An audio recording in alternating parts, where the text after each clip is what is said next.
이것이 복음이다. 보라, 내일의 평화다. 마태복음 6장 33절 34절의 말씀입니다. 그런즉 너희는 먼저 그의 나라와 그의 의를 구하라. 그리하면 이 모든 것을 너희에게 더하시리라. 그러므로 내일 일을 위하여 염려하지 말라. 내일 일은 내일이 염려할 것이요 한날의 괴로움은 그날로 족하니라. 복음을 설명하겠습니다. 이사야 53장 5절 말씀이요, 주님이 찔리신 것은 우리의 허물 때문이요 주님이 상하신 것은 우리의 죄악 때문이라. 주님이 징계를 받음으로 우리가 평화를 누리게 되었고, 주님이 채찍에 맞음으로 우리가 나음을 얻게 되었습니다. 고린도서 6장 2절 말씀입니다. 보라, 지금이라. 구원받는 것도 은혜 받는 것도 바로 지금입니다. 예수님은 성령으로 잉태하였습니다. 유월절 어린 양 예수님 우리를 구원하기 위해서 이 땅에 오셨는데, 침례 받으실 때 우리의 모든 죄가 그에게 넘어가고, 그리고 그런 상태에서 그리고 이제 물에서 올라올 때 부활에 대한 상징적으로 이제 의미하죠. 그리고 이제 광야에서 세 가지 시험을 인간과 똑같이 받습니다. 그럴 때 승리하셨습니다. 3년 반 동안 아버지의 일을 충실히 하시다가 십자가 못 박혀 돌아가시면서 우리의 사망까지도 끝내셨습니다. 우리는 예수님을 믿고 이제 거듭난다, 다시 태어나야 된다, 이렇게 말씀을 나누거든요. 근데 거듭났다는 말이 참 어떻게 보면 쉽게 느껴지면서도 어떻게 보면 참 어렵습니다. 땅에서 태어난 내가 말씀으로 다시 태어났다. 말씀으로 태어난 게 보이질 않으니까 그래서 참 어렵죠. 그러나 하늘에서 태어났다, 말씀으로 다시 태어났다, 내가 말씀의 사람이 되었다, 이것을 이제 거듭났다 이야기하는 거거든요. 내 이름으로 사는 게 아니라 예수님의 이름으로 살아야 된다는 말입니다. 예수님의 이름은 구원자요, 회복자요, 치료자가 되십니다. 우리와 영원히 함께 하겠다, 그래서 성령으로 함께 하는 거니까 임마누엘 하시겠다라고, 우리와 함께 하신다. 그 예수님이라는 그 이름이 우리와 함께 하시는 거예요, 계속. 그러니까 거듭난 삶을 우리가 살아야 된다, 이런 마음을 늘 가져야 되겠죠. 교회 나오시는 분들이 내가 이 땅에 태어나는 거 내 기질대로, 내 성격대로, 난 아무도 못 말려, 내가 내 성격대로 살아야지, 그렇게 하면 어떻게 해요? 바뀌어야죠. 그리스도인의 삶으로 바뀌는 것이, 그게 그리스도인이죠. 그런 삶을 살아야 돼요. 사도행전 4장 12절 말씀이요, 다른 이름으로서는 우리에게 구원받을 만한 이름을 주신 적이 없다라고 되어 있고요. 갈라디아서 2장 20절 말씀, 내 믿음 말고 예수 그리스도의 믿음으로 살아야 된다라고 말씀합니다. 베드로전서 1장 9절 말씀, 믿음의 결론이 영혼의 구원이다 라고 되어 있습니다. 영혼의 구원, 우리의 삶이죠. 우리의 자신입니다. 우리 자신을 영혼이라고 이렇게 말하니까. 누가복음 12장 20절 말씀, 어리석은 사람은 자기 영혼의 구원에 대해서 신경 쓰지 않는다, 이런 말이 있어요. 베드로전서 2장 25절 말씀, 우리 영혼의 목자와 감독 되시니 예수님에게 우리가 돌아왔다. 그러니까 우리 영혼을 맡겨야 되겠죠. 우리의 삶을 주님께 맡기는 겁니다. 그러니까 우리 마음대로 살면 안 된다는 거죠. 그러니까 주인이 바뀌어야 구원받은 거거든요.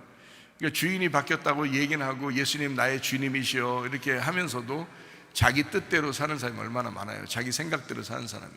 그럴 때 잠시 멈추고 좀 쉬운 몸을 가다듬고, 주님이라면 이럴 때 어떤 생각을 하시겠습니까? 주님이라면 이럴 때 무슨 말을 하시겠습니까? 주님이라면 이럴 때 어떤 행동을 하시겠습니까? 이렇게 물어볼 줄 아는, 그게 기도잖아요. 내 뜻을 주님 앞에 얘기하려고 하는 게 아니고, 그건 기도가 아니죠. 그건 나의 간구죠. 필요할 땐 간구해야 되죠. 그렇지만 기도라고 하는 건 교통인데, 하나님의 뜻이 무엇입니까?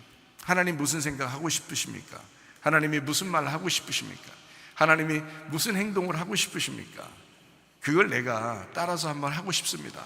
이런 게 이제 교통이잖아요. 그러니까 하나님의 뜻을 구하는 거, 이게 이제 교제, 교통, 그걸 기도라고 그러거든요.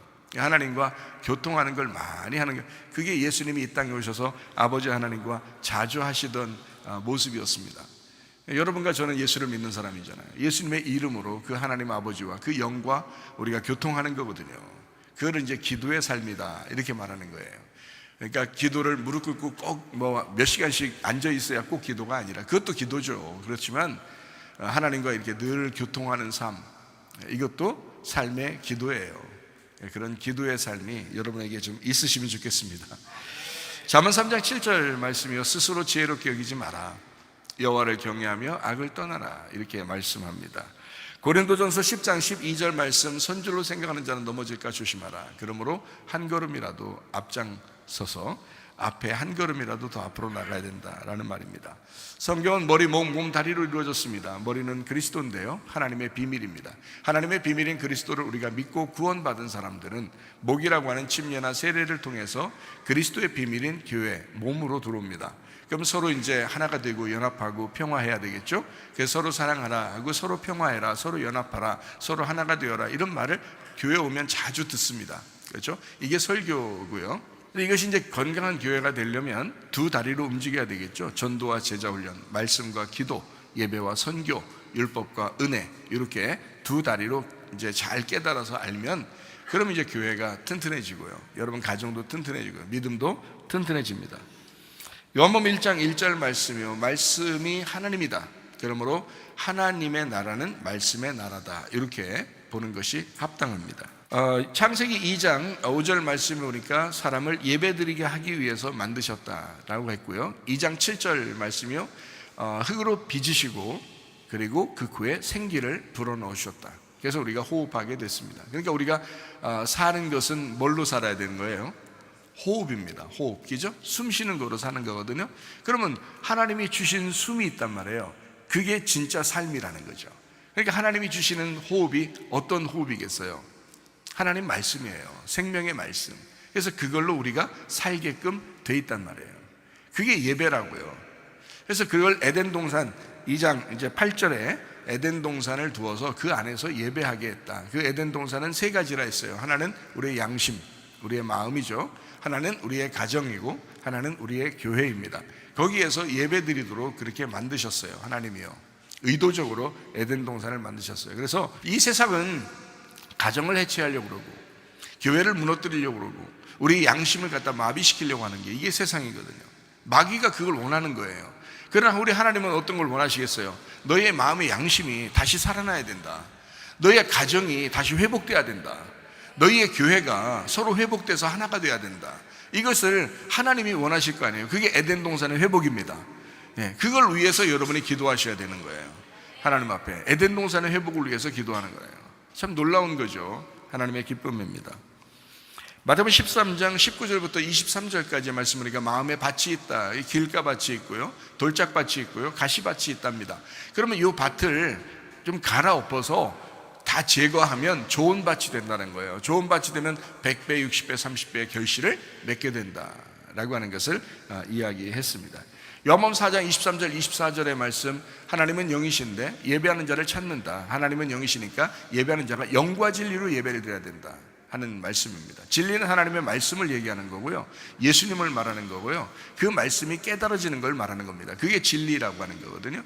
그러니까 영이라는 말씀을, 그 하나님을 말씀으로 깨달아지는 거. 아, 여기 교회 왔더니 뭔가 이해가 돼. 성경 말씀이 왜 이렇게 쓰여져 있는지 좀 이해가 된다. 그러면 그게 예배라고 하는 겁니다. 그런 사람들을 하나님이 찾으신다. 하나님이 찾는 예배, 우리가 하나님을 찾아가는 예배가 아니라 하나님이 우리를 찾아오시는 예배가 돼야 된다. 그러니까 우리가 하나님을 찾는 예배는 일반 모든 종교들도 하나님을 찾으려고 그러죠. 열심히 노력해가지고 열심히 어떻게든지 하나님을 찾아보려고 이렇게 하죠. 그렇지만 기독교는 그렇지 않아요. 우리는 다른 종교와 다릅니다. 우리가 찾아갈 수 없는 그 하나님, 그 영이신 하나님이 우리를 찾아오신다는 거예요. 그러니까 그 영이신 하나님은 말씀의 하나님이에요. 말씀의 하나님이니까 그 말씀이 깨달아질 때, 이해가 될 때 우리의 머리로, 우리의 마음으로 찾아오신다고요. 그 하나님이 우리와 함께 하신다. 영이라고 하는 것을 제대로 깨달으면 이 말씀이 무슨 말인지 이해가 돼요. 근데 영이라는 걸 잘 깨닫지 못하는 사람들은 이 말씀이 무슨 말인지 이해가 잘 안 된다고요. 그러니까 영이라는 것은 보이지 않아요. 근데 하나님이요, 존재하고 계셔요. 그런데 그분이 어디든지 계실 수 있어요. 영이니까. 그리고 우리에게도 들어올 수 있어요. 그런 하나님이니까. 근데 그게 영이에요.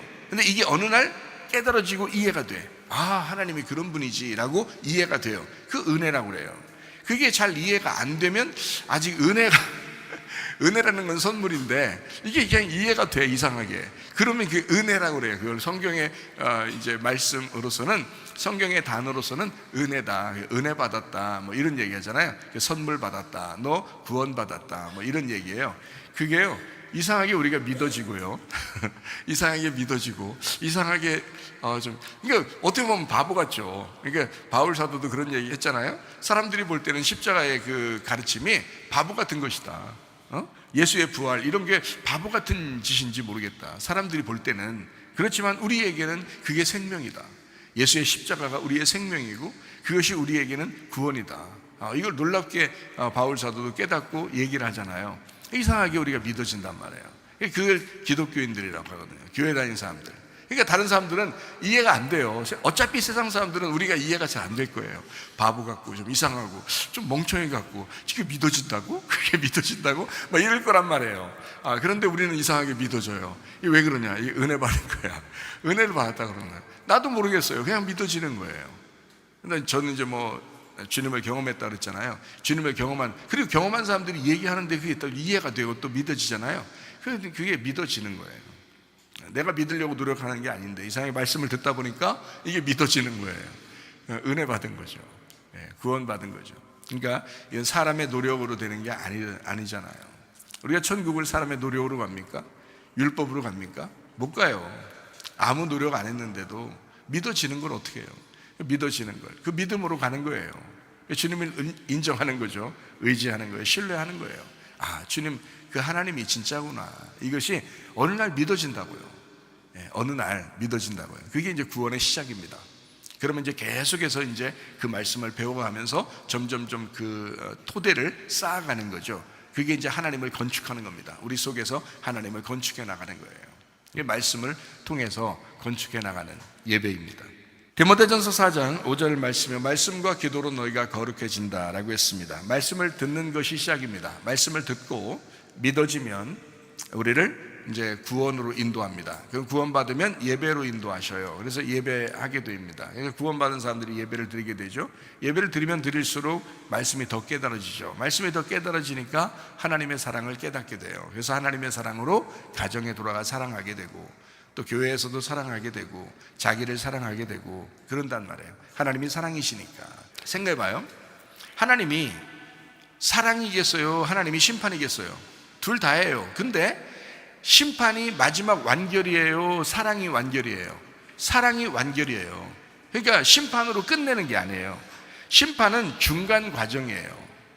그러니까 하나님은 애굽에 있는 사람들을 가나안 땅에 들어가게 하는 것이 목적이지 광야에서 굶어 죽는 게 목적이 아니에요. 광야에 들여보내도 먹을 건 계속 제공해줘요. 고통은 받았지만 힘들지만 계속 먹을 건 제공해줘요. 그리고 가나안 땅이 있다 늘 소망을 줘요. 그리고 가나안 땅에 실제로 들어간 사람들이 생긴단 말이죠. 그러니까 하나님은 광야가 결론이 아니었다고요, 여러분. 그러니까 율법이 결론이 아니란 말이에요. 여러분, 율법으로 구원 못 받습니다. 우리 노력으로 구원받는 게 아니에요. 노력은 잠시 할 수 있어요. 노력해야지. 노력을 안 해요? 일찍 일어나는 것도 노력해야 되잖아요. 공부하는 것도 노력을 해야 되잖아요. 교회 나오는 것도 노력을 해야 되는 겁니다. 다 노력이라고 하는 건 이게 율법이라고 하는 거죠. 그걸로 구원받는 거 아니에요. 믿음으로 구원받는 건데 은혜로 믿음으로 처음에 구원받아요. 그러면 우리가 노력을 하잖아요. 교회도 나오고 성경도 읽고 기도도 하고 전도도 하고 봉사도 하고 헌금도 내고 막 이러잖아요. 서로 사랑하고 이런 게 다 노력이란 말이에요. 그런 율법을 한다고요. 말씀에 있는 대로 한번 지켜보려고 한다고요. 그게 규칙이란 말이에요. 그런 규칙을 지키다가 이것이 끝이냐? 그것으로 너 이렇게 노력하다가 힘들게 살다가 그냥 눈물만 흘리다가 죽어라 이런 뜻이겠어 하나님이? 아니에요. 이것이 넘어가면 은혜가 와요. 다시. 그래서 재해석된 은혜가 하나님의 사랑을 받게 돼요. 하나님의 사랑을 받게 되면 이 모든 수고가 그 눈물이 닦아지는, 그 눈물이 사라지는 그런 기쁨이 찾아온다고요. 그런 기쁨. 그래서 기쁨이 결론이지, 사랑이 결론이지, 행복이 결론이지 중간에 노력과 율법이나 수고로움이 결론이 아니라고요. 그런 수고로움이 있는 사람들 보고 예수님 뭐라 그러냐면, 야, 재해석된 은혜로 와라, 사랑으로 와라, 기쁨으로 와라, 내가 너를 안식으로 인도할게, 너 쉬어라 이러잖아요. 그게 주님이라고요. 수고하고 무거운 짐진 자들아 다 내게로 와, 내가 너희를 쉬게 하겠다. 더 힘들게 하겠다 안 했습니다. 더 노력하게 해주겠다 하지 않았습니다. 너를 쉬게 해줄게 이런 거예요. 하나님의 마음이 사실 결론적인 마음에는 사랑입니다. 그래서 성경은 사랑으로 완성된다라고 하는 거예요. 하나님이 우리를 뭐하러 우리를 막 그렇게 악독하게 대하려고 하는 하나님이겠습니까? 생각을 해보세요. 결론은 하나님의 사랑이에요. 사랑을 놓고 우리 보고 그 과정, 다시 말하면 학교를 거쳐서 오라는 건데, 학교 다녀라 이거예요. 광야 학교를 다녀라. 그래서 거기서 나를 잘 배워라. 그래서 이 성경은 두 가지로 이루어졌는데 하나는 율법으로 이루어졌어. 하나는 은혜로 이루어졌어. 그래서 율법을 잘 배워서 그 율법이 참된 은혜로 발견이 될 때 그때 예수가 발견될 거야. 그 은혜가 발견될 거야 라고, 그래서 이제 그 사랑을 깨닫게 해주는 게 성경입니다. 그러니까 율법이 결론은 아닙니다. 은혜가 결론입니다. 예, 사랑이 결론이고요, 기쁨이 결론이고요, 행복함이 결론입니다. 예, 여러분 병이 생기잖아요. 그게 결론이겠어요? 아니에요. 치료가 결론이에요. 병이 생겨도 치료가 그 결론이고요, 가정에 문제가 생깁니다. 그걸 통해서 사실 많이 배우죠. 가정에 문제가 안 생기면 많이 배웁니까? 가정에 문제가 생기면서 많이 뭔가 배우죠. 돈의 문제도 생기고 부부의 문제도 생기고 이러면서 싸우면서 배워나가는 거거든요. 그렇다고 싸움이 있으면 안 됩니다. 우리 교회 신혼부부들은 한 번도 싸우는 적이 없는데 싸우면 안 좋죠. 예. 다쳐가면서 또 뭐 이렇게 퀵보드 타다가 다쳐가면서 이렇게 하면서 이제 거치는 거거든요. 이렇게 과정을 이렇게 가는 거예요. 그 과정을 가는데 참 제가 마음속에 이제 우리 교회를 열심히 다니는 학생이라도 청년이라도요 다칩니다. 예. 뭐 킥보드 잘못하면 다치고요, 오토바이 잘못하면 다치거든요. 차라리 니네 자동차를 타라. 걸어다니든지 자동차 타든지 그래라. 그게 훨씬 더 안전하다. 예, 그러니까 오토바이나 킥보드 이런 거는 위험하다고 제가 늘 가르쳐 주거든요. 축구하는 것도 잘못하면 다쳐요. 자기가 실수해도요 다치는 겁니다. 또 잘못 이렇게 뛰다가 잘못 다치기도 하고 그러거든요. 부딪히다 또 다치기도 하고. 그러면 이제 야 축구하지 마. 당분간 축구하지 마. 예를 들어서 그렇게 했다고 생각해 보세요. 자, 퀵보드를 타다가 다쳤어. 다시는 퀵보드의 퀵자도 나한테 얘기하지 마. 한 번도 타면 안 돼. 이렇게 이제 얘기를 했다고 생각해 보세요. 그러면 이제 다치기 전에 그거를 강조해서 매일마다 그 얘기를 했으면 얼마나 좋았을까. 그죠? 퀵보드 타면 안 돼. 오토바이 타면 안 돼. 계속 얘기해 줬으면 어땠을까. 그러면은 아마 안 다쳤을 수도 있었겠죠. 그죠? 근데 다쳤단 말이에요. 어떻게 해요? 다쳤으면 병원에 데리고 가기도 하고 또 위로해 주기도 하고 또 뭐 어떻게 먹는지 잘 살펴보기도 하고 이제 그렇게 해야 되잖아요. 참 생각해 볼 때 그런 마음이 들어요. 소 잃고 외양간 고친다. 소 잃고 외양간 고친다. 이런 생각이 들어요. 그 사람들 얘기도 그런 말 있잖아요. 소 잃고 외양간 고친다. 이런 말 있잖아요.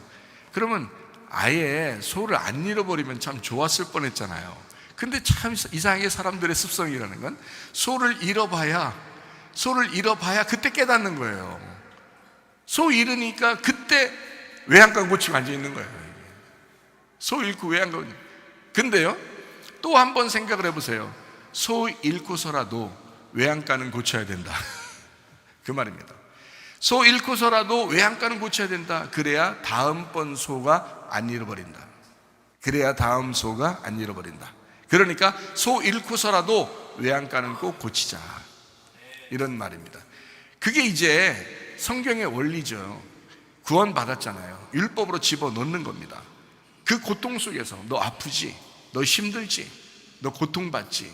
그런 속에서 재해석된 은혜를 깨닫는 거거든요. 그게 성경이에요. 그렇게 가르쳐줘요. 그러니까 소 잃고서라도 너 외양간을 고쳐서 다시는 그렇게 율법적으로 살지 마. 다시는 그 안에서 고통받지 마.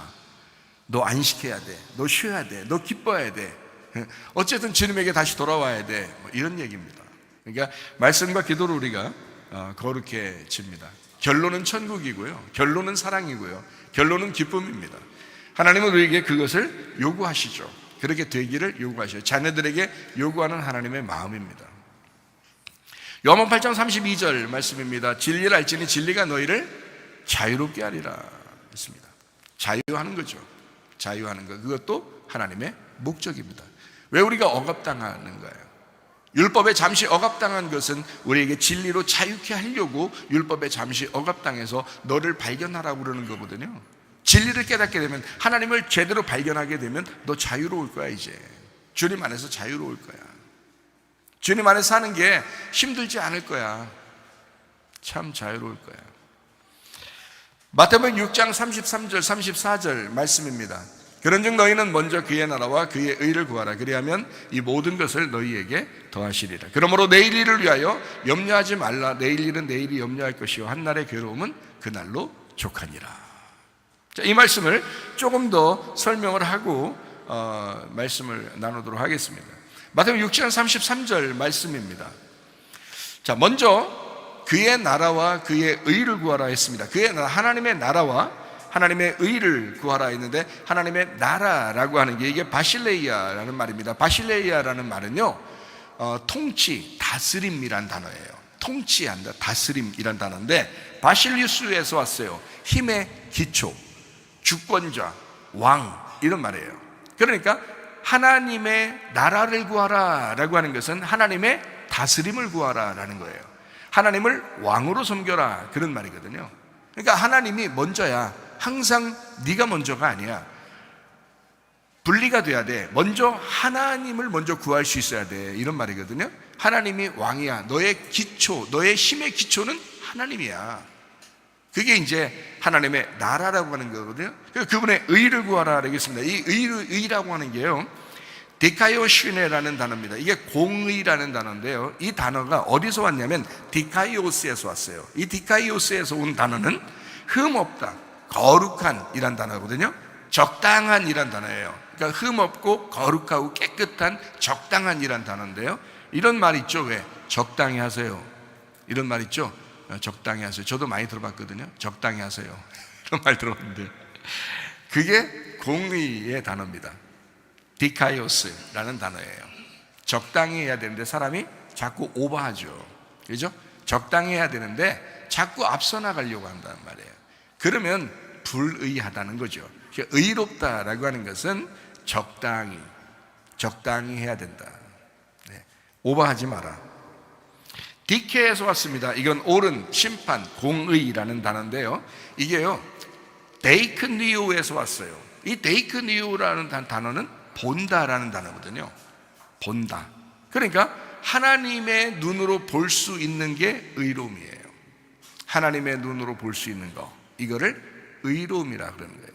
자, 우리의 눈으로 보면 어때요? 아무래도 사람을 판단하게 되고 이렇게 비판하게 되고 선악으로 가르게 되잖아요. 근데 하나님의 눈으로 볼 수 있는 거, 이거를 의로움이라 이렇게 말하는 거예요. 예. 그러니까 먼저 하나님의 나라와 그분의 의를 구하라.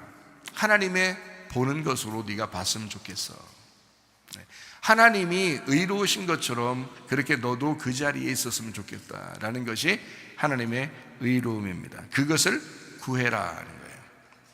그거를 구해라. 자, 쓸데없는 거 막 구하지 말고 하나님의 나라를 구해라. 하나님의 통치를 구해라. 하나님, 날 다스려 주십시오. 우리 가정과 우리 교회를 다스려 주십시오. 하나님이 왕이 되 주십시오. 그리고 하나님, 내가 당신이 보고 있는 것으로 내가 같이 보기를 원합니다. 이런 걸 구하라는 거예요. 이런 거를, 그런 거를 먼저 구할 수 있어야 된다. 이 모든 것을, 그러니까 앞에 언급된 것들을, 마태복음 6장에 나와 있는 이 말들, 언급되어 있는 앞에 있는 것들을 다 더해 줄 것이다 라고 했습니다. 자, 이걸 먼저 구했을 때, 하나님의 의를 구하고 하나님의 나라를 구했을 때, 다른 것들을, 이 앞에 있는 것들은 다 네가 안 구해도 다 더해 줄 거야 라는, 더해 준다, 프로스티데미라는 말입니다. 프로스티데미라는 이 단어는요, 더 놓다, 증가하다, 옆에 놓다라는 단어인데요, 이게 두 개 단어의 합한 단어입니다. 프로스라는 단어하고 티데미라는 단어의 합성어예요. 이 프로스라는 말은요, 앞을 향하여라는 단어예요. 프로스, 앞으로 향하여, 이런 단어고요. 그리고 티데미라고 하는 것은 배치하다, 놓았다, 안배했다, 이런 말이거든요. 그것을 주시리라 라는 말입니다. 더해 주시리라 라는 말이요, 그런 말입니다. 자, 다시 말하면 너의 앞에 놓여져 있도록 하나님이 안배해 줄 거야, 다른 것들은. 그러니까 너 구할 수 있는 건 뭐만 구하면 되냐면 하나님의 나라를 구해. 그리고 하나님의 공의로움을 구해봐. 자, 뭐라고요? 하나님의 나라는 뭐라고요? 하나님의 통치를 구해, 하나님의 다스림을 구해. 그리고 하나님의 의로움, 하나님이 보는 것으로 같이 보기를 원하는 그 마음을 한번 구해봐. 그러면 너한테 앞에 다 안배해 줄 거야. 하나님이 다 준비시켜 줄 거야. 네가 구하지 않아도 다른 것들은 그냥 다 증가될 거야. 그렇게 놓여질 거야 라는 말입니다. 자, 마태복음 6장 34절 말씀입니다. 그러므로라고 하는 이 단어는요, 원래 같은 단어입니다. 앞에 있는 거하고 뒤에 있는 것이 같은 거란 말, 이런 뜻입니다. 그러므로 내일 일을 위하여 염려하지 마라, 이렇게 되어 있습니다. 그래서 내일이라고 하는 단어를 우리가 이제 성경을 좀 이해해야 될 텐데요, 내일이라고 하는 게 아우리온이란 단어입니다. 아우리온이란 말은 산들바람같이 산들바람같이 이렇게 참 신선한 바람이 있잖아요. 이렇게 밖에 나가면 산 밑에 이렇게 가만히 앉아있으면 바람이 싹 불어오는 그 산들바람 있잖아요. 그게 아우리온이에요. 이게 산들바람 같은, 그것이 신선한 내일입니다. 이게 산들바람 같은 신선한 내일. 여기 어디서 왔냐면, 어느 단어에서 왔냐면 아엘에서 왔어요. 아엘이라는 이 단어가 숨 쉰다는 단어입니다.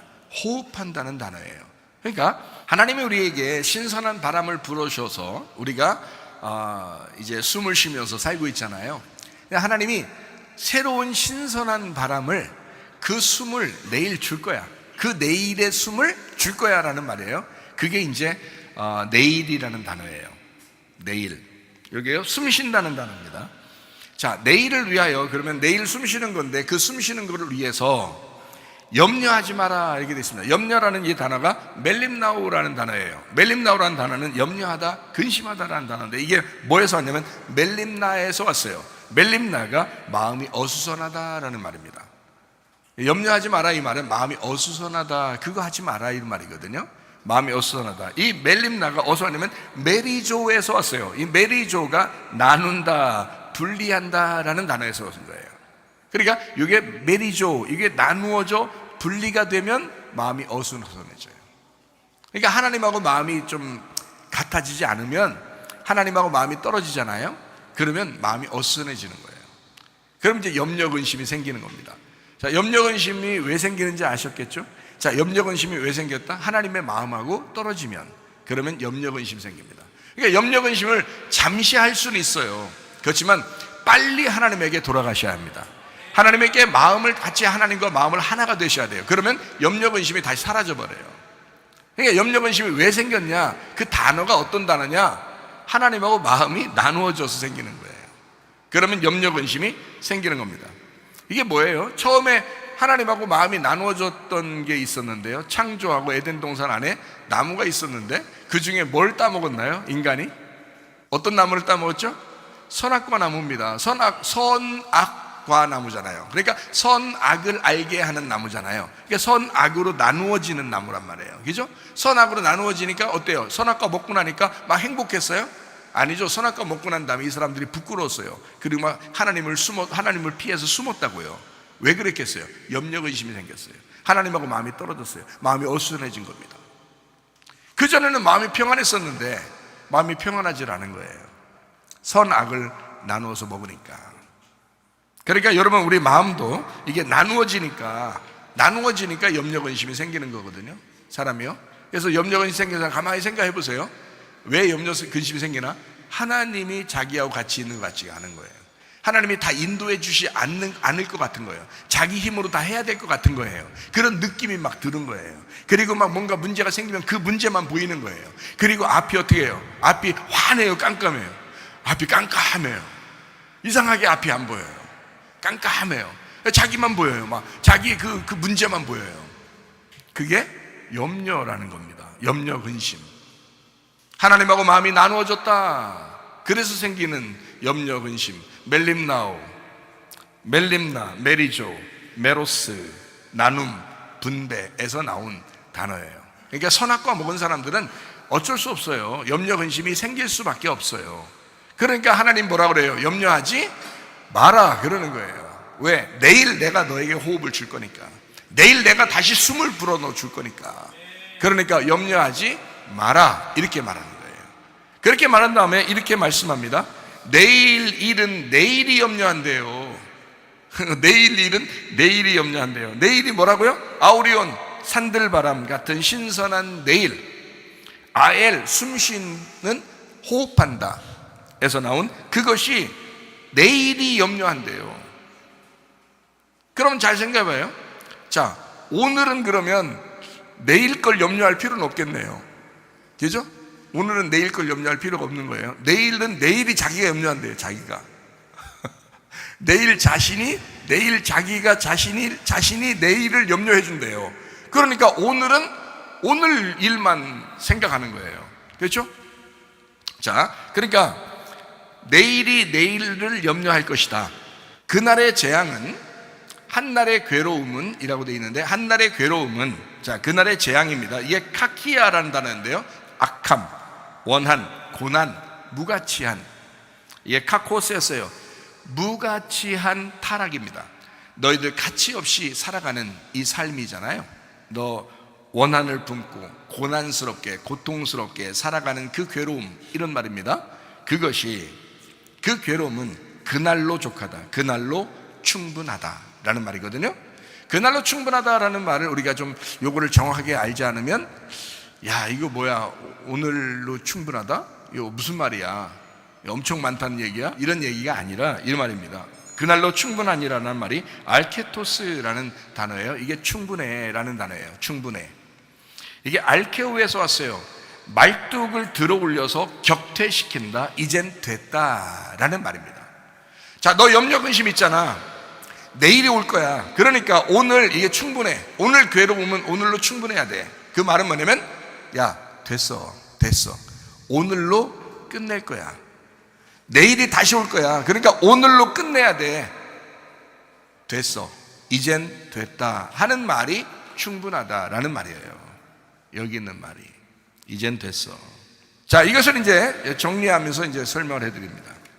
십자가의 고난과 고통과 그 괴로움과 선악과의 재앙은 오늘 끝난다. 네가 해결할 수 있는 것이 아니야. 그 십자가의 고통과 고난과 괴로움은 네가 끝내는 게 아니야. 주님이 와서 끝내줘야 돼. 그래서 주님이 와서 끝냈어. 네가 할 수 있는 게 아니야. 네가 손 안 대도 끝날 거야. 그러니까 다시 말하면 한날의 괴로움은 그날로 족하니라, 그날로 끝날 거야.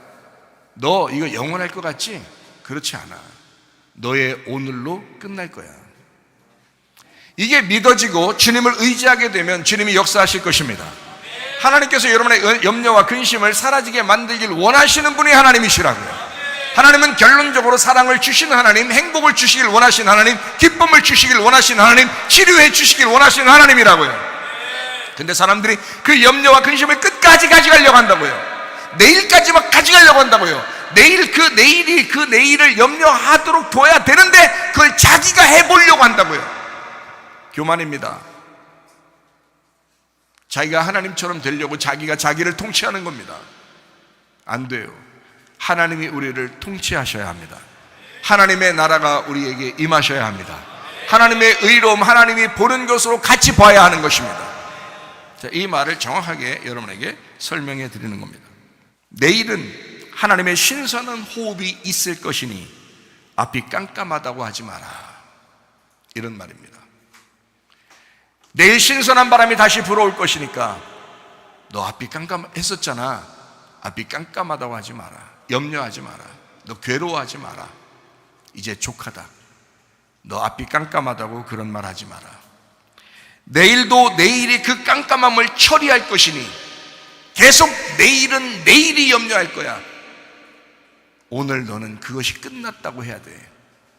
다시 말하면 내일도 내일이 그 깜깜함을 처리할 것이니 너는 신선한 산들바람 같은 호흡을 기대하고 숨을 쉬어라. 이 말이 바로 여기에 있는 말씀입니다. 내일 일을 위하여 염려하지 마. 내일 일은 내일이 염려할 거야. 한날의 괴로움은 그날로 끝낼 거야. 하나님께서 이미 우리에게 이렇게 말씀하시고 우리에게 이 말씀을 읽고 그 말씀대로 믿고 살아가라고 하는 것은 하나님이 우리에게 주신 어떤 뜻이 있는 거죠. 여러분 안에 믿음이 생길 때 이것을 외치시길 바랍니다. 그리고 하나님의 호흡으로 살아가시기를 바랍니다. 빌립보 4장 6, 7절 말씀입니다. 아무것도 염려하지 말고 다만 모든 일에 기도와 간구로 너희 구할 것을 감사함으로 하나님 앞에 아뢰라. 그리하면 모든 지각에 뛰어난 하나님의 평강이 그리스도 예수 안에서 너희 마음과 생각을 지켜줄 것이다. 아무것도 염려하지 마라 했습니다. 염려는 뭐라고요? 마음이 나누어져 가지고 어수선해진 것을 말하는 것입니다. 그것도 하나님이 끝내신다고 하잖아요. 그런 선악과 그런 앞이 안 보이고 깜깜한 그것, 이것이 염려라. 그거 너무 염려하지 마라. 빌립보 4장 6절에 말씀하고 있는 겁니다. 아무것도 염려하지 마라. 자, 어떤 일이라도 염려하지 마. 마음이 나누어져서 하나님과 마음 나누어져서 생각하지 마. 앞이 깜깜하다고 하지 마. 왜? 하나님이 해결자잖아. 하나님이 우리를 창조하신 분이고 우리를 만드신 분인데, 그가 만드신 분인데 자기의 만든 것을 모를까? 하나님이 아신다. 그거 한번 믿어봐. 사람들이요, 믿음이 없죠. 솔직히 말하면 하나님을 의지하지 않죠. 하나님을 믿지 않는 거죠. 자기가 자기 힘대로 살아가 보려고 하는 거죠, 사실은요. 그러나 하나님은 우리에게 말씀합니다. 내가 너를 만들었어. 누구보다도, 너보다도 내가 더 잘 알아. 너를 염려하지 마. 내가 해결해 줘야 돼. 그래서 예수님이 오신 거 아닙니까? 예수님이 십자가 못 박혀 돌아가시면서 끝, 다른 아무것도 안 했어, 이런 말이 아니잖아요. 채찍에 맞으심으로 우리가 질병이 고침받게 했고요, 주님이 상하시고요, 주님이 찔리시고요, 주님이 징계를 받으셨다고요. 우리 마음 가운데 막 평안을 주시려고요. 주님이 우리를 사랑하시기 때문에 예수님이 그렇게 당하시도록 그렇게 했다고요. 그렇게 했다면 너를 책임지려고 자기 아들을 보내신 거 아닙니까? 그것을 네가 믿느냐? 그 예수를 믿느냐? 내 마음을 믿느냐? 네가 내 아들을 믿었느냐? 그 말이거든요.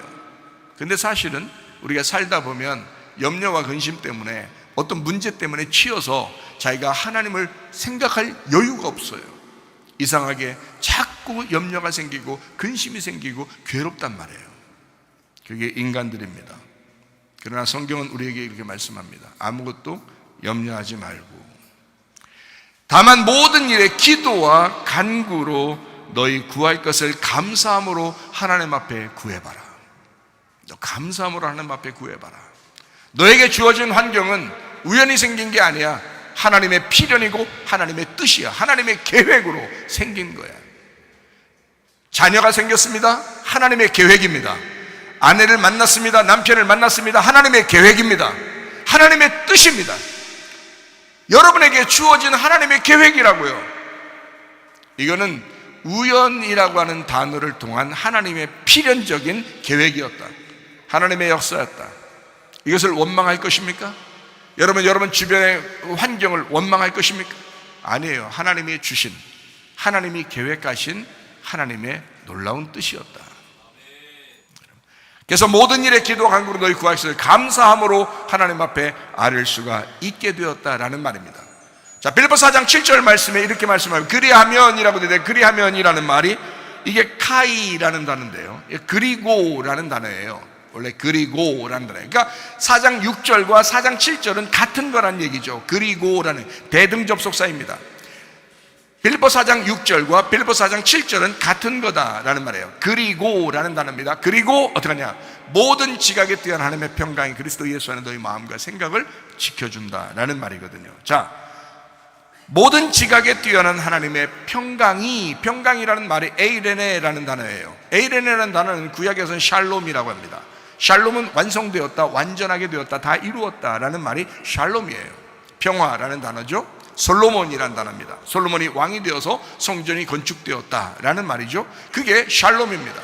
이게 이제 신약에서는 에이레네라고 해요. 에이레네라고 하는 단어는 어떤 단어냐면, 이게요, 신약의 에이레네 단어는 평화라는 단어도 있지만 연합 하나됨이라는 단어입니다. 연합 하나됨의 단어. 자, 염려라는 단어와 평화라는 단어는 반대 단어예요. 염려라는 단어는 두 개가 나누어진다는 단어라겠죠, 그죠? 근데 평화라는 단어는 하나가 된다는 단어예요. 연합한다는 단어예요. 하나 된다는 단어. 이게 에이레네라는 단어예요. 자, 그리하면, 자, 그리고 모든 지각에 뛰어난 하나님의 평강이, 하나님이 하나 되는 것이, 하나님과 연합하는 것이, 하나님과 일치되는 것이, 이런 말이죠. 그리스도 예수 안에서 너희 마음과 생각을 지켜주실 것이다 라고 되어 있습니다. 지켜준다는 말이요, 프로레오라는 단어예요. 이게 지키고 파수하고 둘러싸서 보호한다라는 단어입니다. 이게 프로라는 앞에라는 단어하고 호라우라는 보여준다라는 단어의 합성어예요. 다시 말하면 앞을 보여줘서 화나게 만든다. 화나게 만든다는 게 아니에요. 화나게 만들어준다라는 단어입니다. 왜 이렇게 하나님은 너희 마음과 생각을 지켜서 앞을 환하게 만들어준다고 했을까요? 염려와 근심이 앞을 깜깜하게 만들었으니까. 앞을 깜깜하게 만들었으니까 요거를 해결해서 너를 보호하고 지키고 돌봐서 앞을 환하게 비춰줄 것이다 라는 말이에요. 이게요, 하나님이 지키실 거야. 뭐를 지켜준다는 거예요? 마음과 생각을 지켜준다는 거예요. 너희의 마음과 생각을 지켜준다. 너희의 마음과 생각이 바뀌면 어떻게 돼요? 몸이 바뀝니다. 건강하지 못했던 사람도 건강해집니다. 막 부정적으로 살고 뭔가 일이 안 풀리던 사람도 이상하게 마음과 생각이 바뀌면 뭔가 좋아지고 뭔가 잘 될 것 같습니다. 하나님이 인도하시기 시작합니다. 여러분, 마음과 생각을 하나님이 보호해서 너를 지켜서 앞을 환하게 비춰줄 거야. 그리고 열어줄 거야. 이런 말이에요.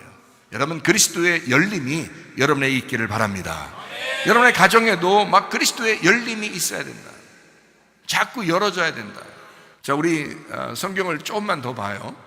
마태복음 6장 11절 말씀입니다. 오늘 우리에게 일용할 양식을 주시옵고 라고 되어 있습니다. 일용할 양식을 주시옵고. 여기 오늘 우리에게, 오늘이란 말이 세메론이란 단어예요. 오늘 저녁에 라는 단어거든요. 오늘 저녁에 라는 단어예요. 오늘 저녁이니까 일용할 양식을 주십시오 라는 건 이미 벌써 다 먹었잖아요. 일용할 양식은 다 먹은 거잖아요. 그런데 오늘 저녁에, 오늘 저녁이라는 단어예요. 세메론이란 단어예요. 우리에게 라는 게요, 에고라는데 이 단어가 1인칭 복수입니다. 그러니까 우리 모두에게 라는 말이에요. 우리에게, 교회에게, 우리 모두에게 이 말이에요. 자, 일용할 양식을 주시옵고 라고 돼 있어요. 일용할 양식을. 그러면 여러분이 언뜻 생각할 때 이 말은 어떤 말이라고 생각해요? 아, 오늘 밥 좀 달라고 해야 되겠구나. 하나님 오늘 나 먹을 것 좀 하나님이 책임져 주십시오. 실제로 그래서요, 이걸 이렇게 성경에 써 있으니까 사람들이 어떻게 하냐면 진짜 오늘 먹을 것 좀 달라고, 하나님 오늘 먹을 것 좀 주세요, 하나님 오늘의 먹을 것 좀 주세요 라고 기도하는 사람들을 제가 많이 보았습니다. 그리고 사람들이 기도할 때, 식사 기도할 때 오늘 이렇게 일용할 양식을 주셔서 감사합니다 이렇게 기도하는 사람들을 제가 꽤 많이 보았습니다. 저도 옛날에 그렇게 기도했습니다. 하나님 오늘 일용할 양식을 주셔서 감사합니다 이렇게 기도했거든요. 근데 이 일용할이라는 이 단어가요, 에피우시오스라는 단어입니다. 이 단어는 생존을 위한 내일에라는 단어입니다. 생존을 위한 내일이라는 단어예요. 여기에요. 에피우사에서 왔어요. 이 단어가 이튿날이란 단어예요. 그러면 일용할 양식을 주십시오라는 단어는 언제 거를 구하라는 얘기예요? 내일의 것을 구하라 이런 말이에요. 오늘의 것이 아니고 내일의. 왜냐하면 오늘이라는 세메론이 오늘 저녁이거든요. 오늘 저녁. 그럼 오늘 저녁에 뭘 구해요? 내일의 양식을 구하는 것이 마땅하죠. 그죠? 지난 걸 구하는 게 아니잖아요. 내일의 양식을 구하는 거예요. 그래서 일용할이라는 단어를 독특하게 썼는데, 이 일용할이라는 말이 에피우시오스, 생존을 위한 내일, 에피우사, 이튿날의 것, 이튿날, 다음의 날. 그 양식이라는 게 알토스입니다. 이 알토스는 진설병, 떡 한 덩이를 말합니다. 진설병이요. 이게 아이로에서였어요. 들어 올려진. 자, 성전에 가면, 성막에 가면 이게 들어 올려진 진설병이 있습니다. 하나님 앞에 올려가는 그 진설병, 그게 빵이거든요. 빵, 하나님에게 들어 올려지는 빵이에요. 생명의 떡. 그게 예수님을 말합니다. 그 진설병, 그게 양식이에요. 여기에 말하는 양식. 그러면 뭘 구하라는 거예요? 내일의 주님을 구하라 이 말이죠. 내일의 말씀, 예수님을 구하라 이 말이거든요. 자, 내일의 말씀을, 내일의 호흡을, 내일의 생명을 구하라 그 말이에요. 너희가 염려하지 말고 모든 일에 기도와 간구로 너희 구할 것을 감사함으로 하나님 앞에 하리라. 그리하면 모든 지각에 뛰어난 하나님의 평강이 그리스도 예수 안에 너희 마음과 생각을 지켜준다라고 했고요. 먼저 그 나라와 그의 의를 구하라. 그러면 이 모든 것을 너희에게 더해 줄 것이다. 그러므로 내일 일을 위하여 내일 염려하지 마라. 내일은 내일이 염려할 것이야. 그 내일이 누군가요? 하나님입니다. 성경에서 말하는 내일은 하나님을 말합니다. 여러분에게 내일이 안 오면 여러분 오늘 죽는 겁니다. 하나님이라는 호흡이, 하나님이라는 생명이 내일 오지 않으면 오늘 죽는 거예요. 오늘까지예요, 인생은. 오늘 주어진 것은요, 우리에게 주어진 거기 때문에 우리가 살아가야 돼요.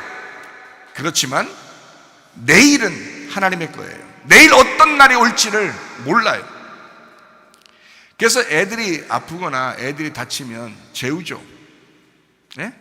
많이 자라, 편안히 쉬어라 이러잖아요. 왜요? 왜 그렇게 말해요? 그 하나님의 마음입니다. 쉬고 잘 때 하나님이 치료해 주시기 위해서예요. 그래서 애들이 자고 일어나면 괜찮아졌다 이런 말 있죠. 자고 일어났는데 괜찮아졌어 이런 말 있죠. 하나님이 호흡을 다시 주기 시작하는 거예요. 하나님의 생명을 주기 시작하면 몸도 괜찮아지는데 우리의 영혼은 오늘까지 주어지는 그 괴로움이 있다 할지라도, 오늘의 염려가 있다 할지라도, 오늘의 염려, 근심, 고통이 있다 할지라도 내일의 하나님은 너의 생명이야, 너의 호흡이야. 그거 구해. 하나님을 구해봐. 내일의 호흡을 구해봐. 내일의 생명을 구해봐. 하나님이 너에게 신선한 바람처럼 찾아올 거야. 네가 생각지도 못한 것을 자고 일어났는데 갑자기 하나님이 역사하셔서 너를 치료해 줄 수가 있어.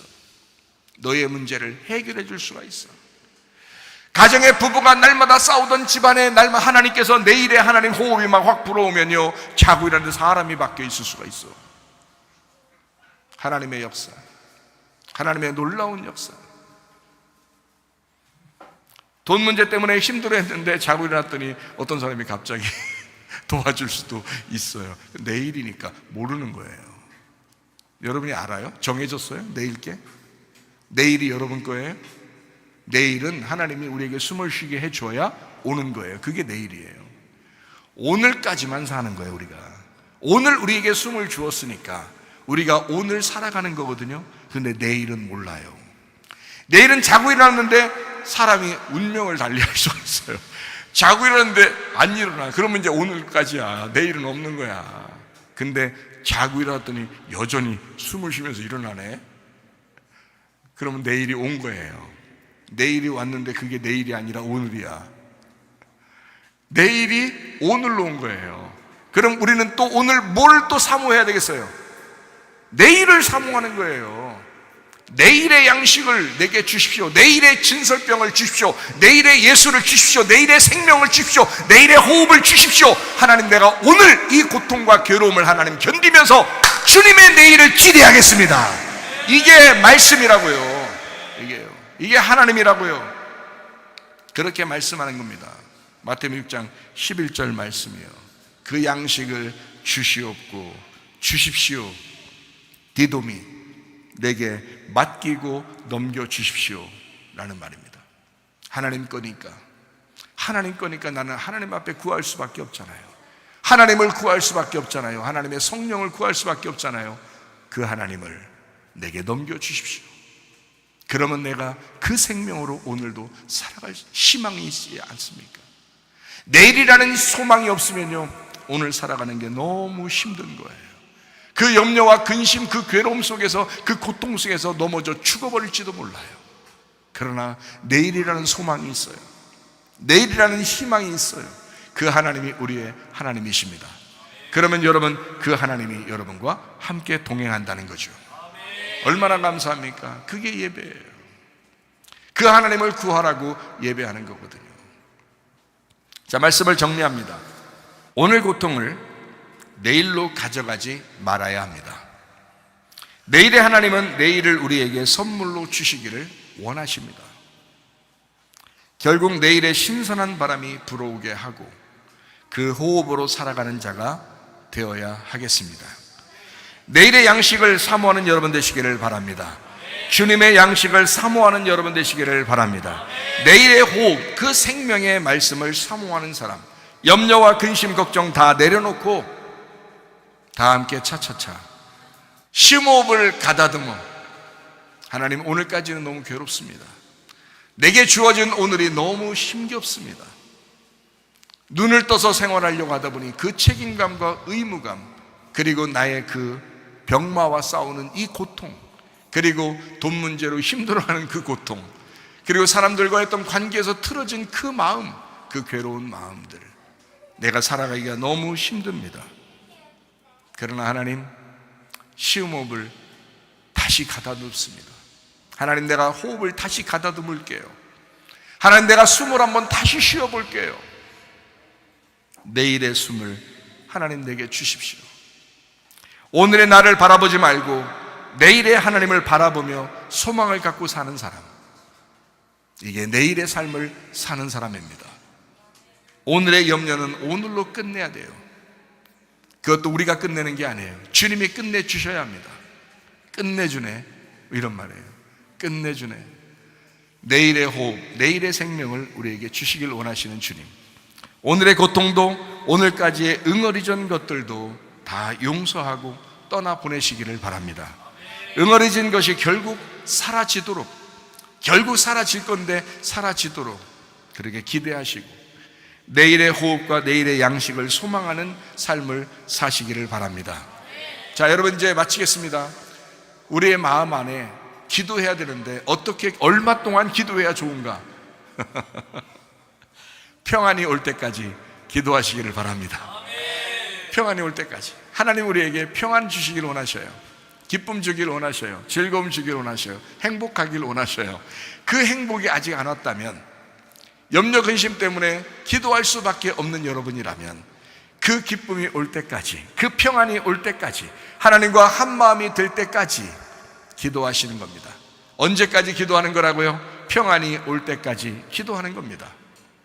성경을 빠르게 12번을 읽기를 바랍니다.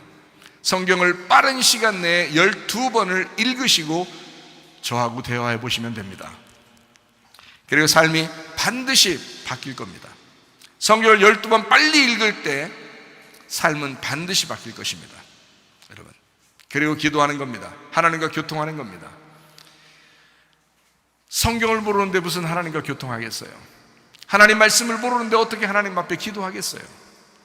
하나님 말씀을 통해서 기도해야 되는데 빠르게 성경을, 나 옛날에 읽었는데 12번이요 그런 소리 하지 말고 지금 보라, 지금이 은혜 받을 만한 때고 보라, 지금이 구원받을 만한 때다.